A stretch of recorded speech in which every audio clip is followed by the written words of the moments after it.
Hello friends, welcome to my channel. क्या आपको पता है कि प्लेन हवा में होने के बावजूद पायलट को कैसे पता चलता है कि प्लेन की स्पीड कितनी है और वो कितनी हाइट पर उड़ रहा है? अगर नहीं तो मैं बताता हूँ। चलिए शुरू करते हैं। जैसा कि आप सभी जानते हैं कि हमारी बाइक में स्पीड पता करने के लिए स्पीडोमीटर होता है। स्पीडोमीटर में एक केबल जुड़ी हुई होती है जो आगे जाके हमारे बाइक के व्हील से जुड़ी हुई होती है। बाइक जब चलती है तो व्हील रोड से चिपक कर चलता है और जब व्हील घूमता है तो व्हील का एक चक्कर में व्हील उतना ही डिस्टेंस पर आगे जाता है जितनी उसकी गोलाई यानी कि सरकमफ्रेंस होता है। उसी हिसाब से स्पीडोमीटर की केबल घूमती है और वही केबल स्पीडोमीटर में गियर्स को घुमाती है जो लास्ट में स्पीडोमीटर की मोटर को घुमाती है और मोटर से लगी हुई सुई यानी कि नीडल को वो घुमाती है और वो नीडल हमें बाइक की स्पीड का पता देती है। प्लेन के पायलट को कैसे पता चलता है कि प्लेन की हाइट और प्लेन की स्पीड कितनी है? यहाँ पर एक परेशानी खड़ी होती है कि प्लेन तो हवा में होता है तो वो किस चीज़ के रेफरेंस से कंपेयर करके अपनी स्पीड और हाइट का पता लगाए। इस चीज़ का सॉल्यूशन निकला प्लेन के चारों तरफ मौजूद हवा से। वो कैसे? तो फ्रेंड्स, हमारे चारों तरफ हवा मौजूद है जैसा कि आप सभी जानते हैं, और जैसे जैसे हम ऊंचे इलाकों में जाते हैं वैसे वैसे हवा का घनत्व यानी कि हवा की डेंसिटी कम होती चली जाती है। तो जो हवा जो होती है वो समुद्र के लेवल पे सबसे ज़्यादा ठोस होती है और पहाड़ों पर सबसे कम ठोस होती है। तो जहाँ हवा की डेंसिटी ज़्यादा होती है वहाँ हवा का प्रेशर भी ज़्यादा होता है, और जहाँ पर हवा की डेंसिटी कम होती है वहाँ पर हवा का प्रेशर भी कम होता है। तो इसी वजह से ही जो हिमालय वगैरह में या पहाड़ों पर जो लोग जाते हैं वो अपने साथ ऑक्सीजन का सिलेंडर साथ में लेके जाते हैं, क्योंकि वहाँ पर हवा का प्रेशर कम होता है, वहाँ हवा की डेंसिटी कम होती है, इसलिए ऑक्सीजन की डेंसिटी भी कम होती है और इंसानों के फेफड़ों तक भी ऑक्सीजन कम पहुँचती है। तो इस हवा के प्रेशर और हाइट के संबंध का फ़ायदा उठाया और ऑल्टीमीटर प्लेन में बनाकर लगा दिया गया। अब ये ऑल्टीमीटर कैसे काम करता है मैं आपको बताता हूँ। प्लेन के ऊपर जो है पोर्ट्स होते हैं, पीटो ट्यूब होती है। तो वो जो पोर्ट्स होते हैं प्लेन के ऊपर उन्हें स्टैटिक पोर्ट कहा जाता है। ये जो स्टैटिक पोर्ट होते हैं ये एक होल होता है प्लेन की बॉडी में जिसमें पाइप जुड़ा होता है, कि स्टील का पाइप जुड़ा होता है। और ये जो है पाइप जो है ये आप यहाँ देख सकते हैं, स्टैटिक पोर्ट है, इससे एक पाइप जुड़ा होता है जो कि सीधा अल्टीमीटर के चैम्बर में खुलता है। तो होता क्या है कि जो अंदर जो प्लेन का अंदर का प्रेशर है वो अलग होता है और बाहर का प्रेशर अलग होता है। तो बाहर का जो प्रेशर होता है, जो भी मान लो जिस जिस भी हाइट पे अगर प्लेन उड़ रहा है तो उस हाइट पर क्या प्रेशर है, वो प्रेशर हवा का जो प्रेशर है वो इस पाइप में से होता हुआ इस अल्टीमीटर के चैम्बर में आ जाता है। तो मान लीजिए प्रेशर ज़्यादा है तो क्या होता है कि ये बेलोज होते हैं, ये बेलोज जो है दबते प्रेशर ज़्यादा होने की वजह से ये सिकुड़ने लगते हैं। ये जो बेलोज होते हैं हारमोनियम के बेलोज की तरह ही होते हैं। ये हारमोनियम के बेलोज जो हैं कुछ तो कपड़े और पेपर के बने होते हैं। इनको हम फैलाते हैं, सिकुड़ाते हैं, तो इसके अंदर की जो हवा होती है वो हारमोनियम के अंदर से पास होती है। तो ऐसे ही, पर इसमें उल्टा होता है, इसमें जो हवा होती है वो इसके इस बेलोस को दबाती है। इन बेलोस के अंदर ये जो बेलोस होते हैं ये कॉपर के या ब्रास के होते हैं, इनके अंदर गैस भरी होती है, एक सही मात्रा में गैस भरी जाती है, उनको ट्यून किया जाता है। उसके बाद जो बाहर का प्रेशर होता है वो इनको दबाता है, एक लिमिट में दबाता है। उसके दबाने से ये जो बेलोज हैं ये मूव करते हैं, ऊपर नीचे मूव करते हैं। ऊपर नीचे मूव करने से ये रोड को नीचे की तरफ दबाते हैं जिससे ये रोड घूमती है। घूमने की वजह से ये जो गियर सिस्टम आप देख रहे हैं, गियर्स काफी तेजी से घूमते हैं और इन गियर्स के घूमने की वजह से ये जो आगे वाली सुई है ये भी घूमती है। जो जितना ये बेलोस सिकुड़ते हैं उतनी ही सुई ये घूमती है, और जितना ये फैलते हैं उसी हिसाब से सुई जो है वापस घूमती है। तो उसी हिसाब से जितना बाहर का प्रेशर होगा उसी हिसाब से जो है सुई भी उसी पोजीशन पे आके रुक जाएगी। तो इस तरह से जो है जो अल्टीमीटर है वो काम करता है।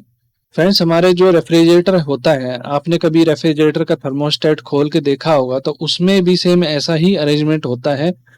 बस उसमें फर्क क्या होता है, उसमें आगे नीडल नहीं होती, उसमें स्विच लगा होता है। ये आप ये वाला ही पार्ट देख रहे हैं, इसके अंदर भी बेलोज होते हैं उसी तरह से। और ये जो पाइप देख रहे हैं आप, स्टील की पाइप देख रहे हैं, इसके अंदर गैस भरी जाती है हाई प्रेशर पे। तो क्या होता है, जब हवा ठंडी होती है, जैसे मैंने आपको पीछे बताया कि हवा ठंडी हो, जहाँ पे ठंडी हवा होती है वहां पे प्रेशर कम हो जाता है, जहाँ पे गर्म होती है वो प्रेशर ज्यादा होता है। तो कुछ इसी तरह से हमारे फ्रिज में जो है, ठंड जब टेम्परेचर ठंडा होता है तो इन पाइपों का टेम्परेचर भी ठंडा हो जाता है, जिससे कि गैस का प्रेशर भी, इन पाइपों में जो गैस का प्रेशर है वो कम हो जाता है। कम होने की वजह से जिसके अंदर के बेलोज सिकुड़ जाते हैं, सिकुड़ने की वजह से वो जो स्विच है, जो कंप्रेसर का स्विच है, वो डिस्कनेक्ट हो जाता है। तो जैसे वहां पे ट्यूनिंग नॉब थी, जैसे वहां पे ट्यून करने वाली नॉब थी इस तरह से, ऐसे यहाँ भी ट्यूनिंग करने वाला थर्मोस्टेट का डायल होता है, जिसको हम ट्यून करके कब कितने प्रेशर पे, मतलब कितने ठंडे पे थर्मोस्टेट को बंद होना है, वो हम यहाँ से एडजस्ट करते हैं। तो इसका मैकेनिज्म जो कुछ कुछ आपके ऑल्टीमीटर से मिलता जुलता है। तो फ्रेंड्स, ये तो होगी बात ऑल्टीमीटर की, यानी हाइट की। जितनी जितनी हाइट पे जो है प्लेन जाता जाएगा, वैसे वैसे ऑल्टीमीटर भी उस हिसाब से हमारी हाइट, जमीन से हाइट यानी समुद्र, सी लेवल से यानी समुद्र से हाइट हमें बताता जाएगा।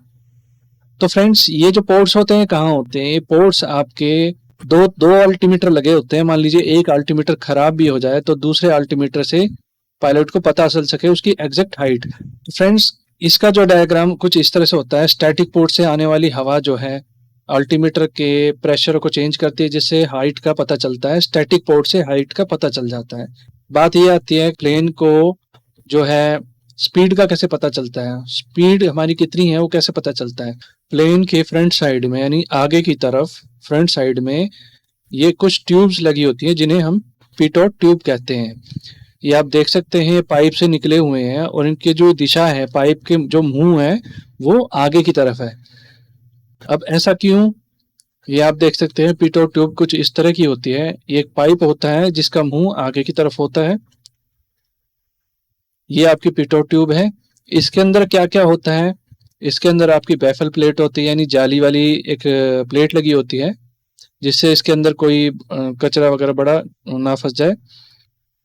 जब प्लेन आगे की तरफ चलता है, आगे की तरफ उड़ रहा होता है, तो काफी तेजी से चलने वाली हवा इस छेद में घुसती है। जब वो इस छेद में घुसती है तो इस पिटोट ट्यूब में से होती हुई वो इस चैम्बर में आती है, और इस चैम्बर से वो एयर स्पीड इंडिकेटर वाले गेज में जाती है। तो प्लेन जो आपने देखा होगा, जब प्लेन जो आप बाइक जितनी तेज चलाते हैं, हवा भी उतनी आपको पीछे की तरफ धक्का देती है, उतनी तेज आपकी हवा लगती है। जो जितनी तेज आप चलते हैं उसी हिसाब से उतना ही आपका पिटोट ट्यूब के अंदर प्रेशर बनता है, और वो उसी हिसाब से इसके अंदर भी उसी तरह के बेलोज लगे होते हैं जो आपकी नीडल को हिलाते हैं। ये एयर स्पीड इंडिकेटर होता है। जितनी तेज हम चल रहे होंगे उतनी तेज हवा का प्रेशर होगा, और जितना हवा का प्रेशर होगा उतना ही ये नीडल घूमती है। तो इससे भी प्लेन की स्पीड का पता चलता है। अब फ्रेंड्स, बात आती है कि अब यहाँ पर जो आने वाली हवा है, जो आपके मान लीजिए आप ग्राउंड मतलब जमीन के थोड़ा पास में उड़ रहे हैं, कम हाइट पर उड़ रहे हैं, तो उस टाइम जो है हवा का प्रेशर ज्यादा होगा, क्योंकि हवा की डेंसिटी बहुत ज्यादा होगी उस टाइम पर। तो ये उस टाइम पर चाहे प्लेन मान लीजिए 10 किलोमीटर प्रति घंटे की स्पीड से चल रही है, तो पर यहाँ पे प्रेशर ज्यादा दिखाएगा। अब प्रेशर ज्यादा दिखाएगा तो यहाँ पे स्पीड भी ज्यादा दिखाएगा। उसी चीज को अब मान लीजिए हवा में जो प्लेन है बहुत ऊपर उड़ रहा है, और वहां भी वो बहुत 10 किलोमीटर की स्पीड से उड़ रहा है, पर वहां जो उड़ रहा है वहां पे वो स्पीड कम दिखाएगा।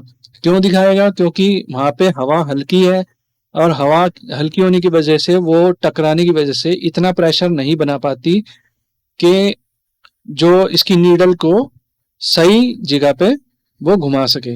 अब इन दोनों चीज में डिफरेंस आ जाता है। ऑल्टीट्यूड अलग, हाई एल्टीट्यूड पे अलग डिफरेंस होता है, और लो एल्टीट्यूड पे प्रेशर अलग होता है। तब इन दोनों को कंपेंसेट कैसे करा जाए? इन दोनों को कंपेंसेट करने के लिए क्या होता है कि हमें पता है कि स्टैटिक पोर्ट से भी हवा जाती है और पिटोट ट्यूब से भी हवा जाती है। तो क्या किया जाता है कि स्टैटिक पोर्ट से भी जो हवा आती है उसको भी एयर स्पीड इंडिकेटर में भेजा जाता है, और जो पिटोट ट्यूब से जो प्रेशर आ रहा है उसको भी इसके अंदर भेज दिया जाता है। तो दो तरह के बैफल जो हैं आपस में कॉम्पनसेट करके, मतलब ऊपर गए हवा हल्की हो गई, स्टैटिक पोर्ट से हल्की हवा इसके अंदर गई, तो दूसरी तरफ क्या होता है, जब स्टैटिक पोर्ट से जब कम प्रेशर वाली हवा इसके अंदर जाती है तो वो उसको बढ़ा देती है, सुई को, आपकी नीडल को बढ़ा देगी, ताकि जो दोनों का बैलेंस बना रहे।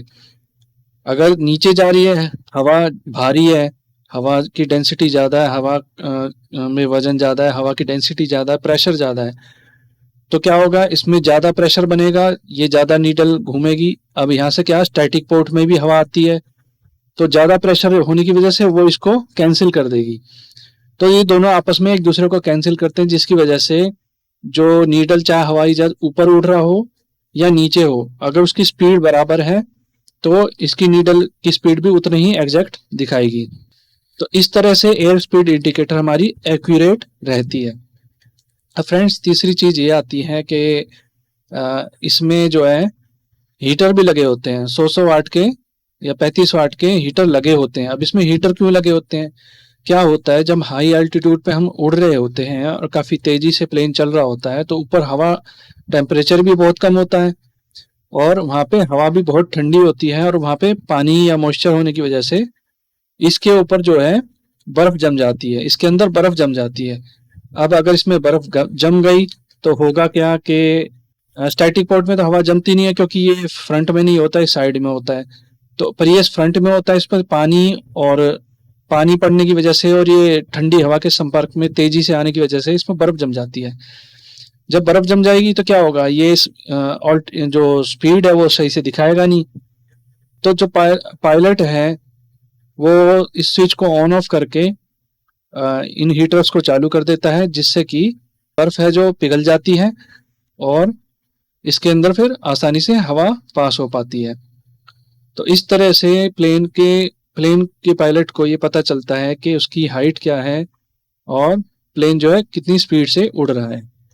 फ्रेंड्स, काफ़ी सालों पहले मैंने एक यूट्यूब पे ही एक वीडियो देखी थी, उसमें इसी चीज़ को बताया गया था कि नीचे जो ग्राउंड क्रू था उसने साफ सफाई करते वक्त इसके ऊपर टेप लगा दी थी, ताकि इसके अंदर पानी वगैरह या कुछ केमिकल्स वगैरह इसके अंदर ना जाए। पर उन्होंने क्या किया, उनकी गलती क्या थी, उन्होंने टेप हटानी भूल गए। अब टेप नहीं हटी तो क्या हुआ कि पायलट को एक्यूरेट जो है अपनी प्लेन की स्पीड का भी पता नहीं चल पाया, एक बार हाइट पे जाते स्पीड का भी पता नहीं चल पाया, ना ही उसको अपने ऑल्टीट्यूड का यानी हाइट का पता चल पाया। अब दोनों ही चीज पता नहीं चल पा रही थी और अंधेरा था, तो उस केस में क्या हुआ था, उस केस में वो क्रैश कर गया था, क्योंकि प्लेन जो है नीचे आ गया था, समुद्र के काफी पास आ गया और समुद्र में क्रैश कर गया।